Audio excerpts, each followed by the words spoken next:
کن اعمال کی وجہ سے خواتین کو بروز قیامت عذاب دیا جائے گا؟ رسول خدا صلی اللہ علیہ وآلہ وسلم کے پاس جب مولا امیر کائنات اور جناب فاطمہ زہرا سلام اللہ علیہ آئے تو رسول خدا رو رہے تھے۔ مولا امیر کائنات نے پوچھا یا رسول اللہ رو کیوں رہے ہیں؟ فرمایا جب میں شب معراج پہ گیا ہوں تو میں نے اپنی امت کی خواتین کو دردناک عذاب میں مبتلا دیکھا ہے۔ فرمایا میں نے دیکھا ہے کہ ایک عورت زبان کے ساتھ لٹکی ہوئی ہے۔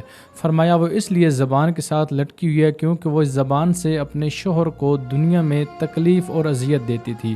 پھر فرمایا کہ میں نے ایک عورت کو دیکھا ہے بروز محشر کہ وہ اپنے بالوں کے ساتھ لٹکی ہوئی ہے۔ فرمایا وہ اپنے بال کھلے چھوڑتی تھی اور غیر محرموں کو اپنے بال دکھاتی تھی، اور فرمایا کہ ایک عورت جو ہے اپنے جسم کا گوشت کھا رہی تھی۔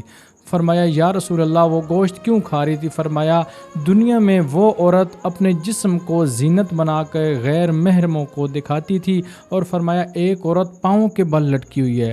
فرمایا یا رسول اللہ کیوں پاؤں کے بل لٹکی ہوئی ہے؟ سرکار دو عالم صلی اللہ علیہ وآلہ وسلم نے فرمایا یہ اپنے شوہر کی اجازت کے بغیر گھر سے باہر نکلتی تھی، اس لیے اس کو یہ عذاب دیا جا رہا تھا۔